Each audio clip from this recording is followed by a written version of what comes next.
We're joined now from the foyer of the House of Commons by three members of Parliament. Aaron O'Toole is the Conservative MP from Durham in Ontario and the Parliamentary Secretary to the Minister of International Trade.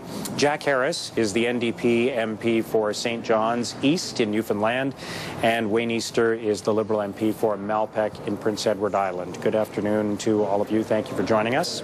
Good afternoon. Aaron O'Toole, I gather you and your father, who served with Jim Flaherty in the Ontario legislature, I gather the three of you recently had lunch, is that right? We had lunch just a few weeks before Jim stepped down as finance minister. My dad was elected with Jim provincially in 1995. That's when I first met Jim. And it wasn't just Jim. There's a few former MPPs in the House. So Terrence Young, David Tilson, myself, my dad went for lunch. I invited Jim, but he was finance minister. I didn't think he'd be able to make it on short notice. And of course, he cleared his schedule for an old friend. And it was a wonderful lunch to celebrate my father's retirement. There was a sense that there was a potential retirement for Jim coming in the near future, and that's the added tragedy with yesterday's events is he was just on the cusp of being able to slow down after 8 years of hard work for Canada, and that retirement and that time with family is now not going to happen, and it's just so sad. We've heard a lot in the last couple of days about what he was like privately. So, describe a little bit how that lunch went and the mood and the tone of his comments. It was a pleasure for me to be there, because here was my father, and then a colleague that I've respected since I was a younger man, Jim Flaherty, and two of their colleagues from Queen's Park, reminiscing like old buddies from a hockey team, telling stories of their days at Queen's Park and the Mike Harris government, and talking about who went where and some of the funny stories from that time. And I just took it all in as the proud son of my father and now the colleague of someone that my father looked up to, Jim Flaherty. My father even served as Jim's parliamentary assistant in Toronto when Jim was finance minister in Ontario. So our families have been close, and it was a special lunch because they all caught up. They celebrated my dad's public service, and Jim was like that. He would make time, despite his crazy schedule, for family, for friends on all sides, and he was so much fun to be around, telling stories, enjoying each other's company. That will be something I cherish, and it was an honor as a by-election winner to have Jim Flaherty lead me into the House with my father and my family watching in the gallery. That will remain one of the defining memories of my political career and, of course, my friendship with Jim. Jack Harris, your leader, Tom Mulcair, was quite emotional when he was speaking about Jim Flaherty upon hearing the news of his passing. And I think that really reflected the respect that existed for the former finance minister on both sides of the House. Oh, I think so, very much so. And when I was told today that this discussion was going to be about the legacy of Jim Flaherty, I thought to myself, this is not the day to talk about the politics of Jim Flaherty or his government or the Harris government in Ontario, but to talk about Jim Flaherty, the man who was respected, was liked universally by people for his personality and he was one of the people who you'd always have a conversation with or say hello to as you passed in the corridor or were waiting for a bus or whatever here on the Hill. And people liked him, and with good reason.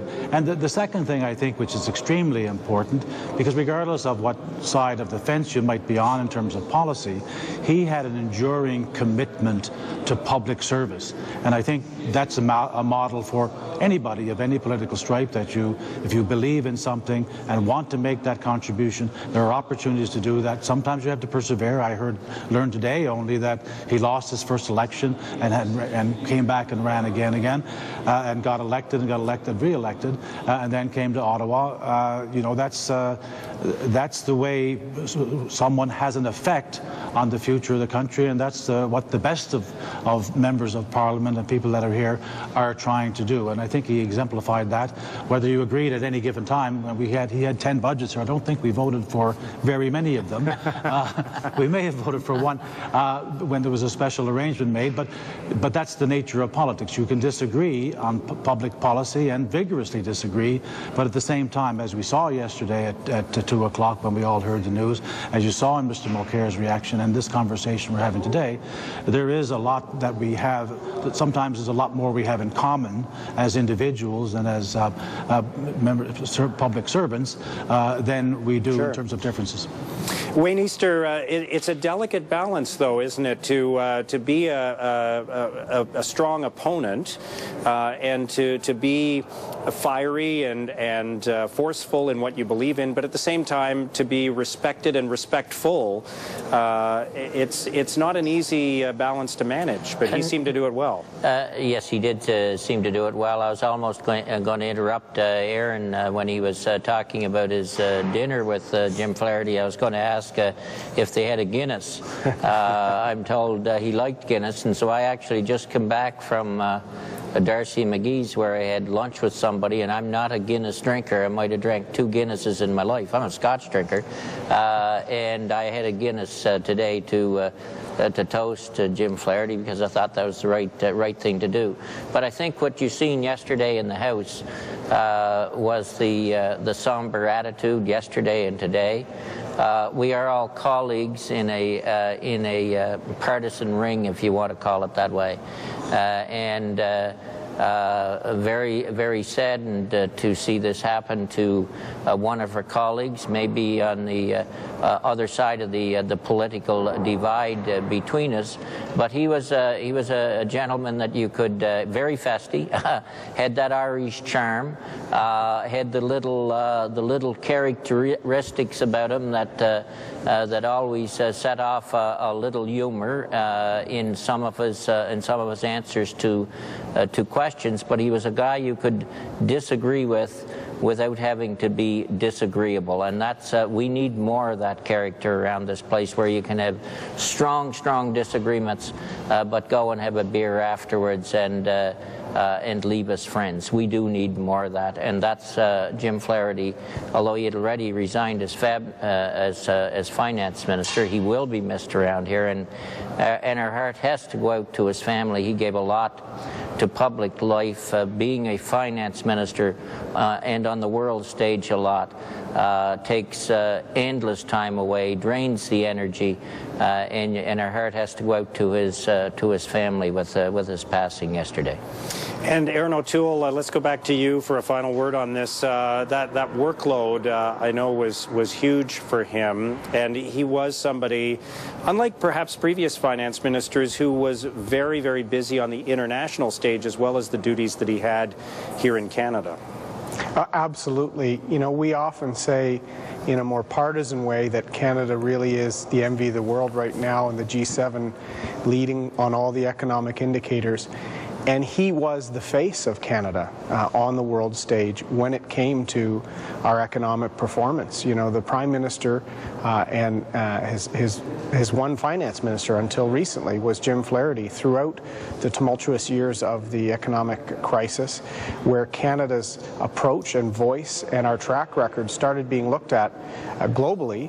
Jim was that face, and it meant that it was an even busier job than it normally would be, and he rose to the challenge despite in more recent years having some personal challenges that he kept private and persevered through. So it shows a lot about the character of the man and why so many people were drawn to him, and why he also inspired, I like to say, the next generation within our caucus, embodied best by Kelly Leach, but even myself, and there's a dozen or more younger members of our caucus who have been, in one way or another, directly helped, inspired, or brought along through Jim Flaherty. So his legacy on a political level will be deep in the Conservative Party, in our government, and hopefully Christine and his 3 sons can find some solace in that, because we're inspired to serve Canada and me in Durham, where Jim's from,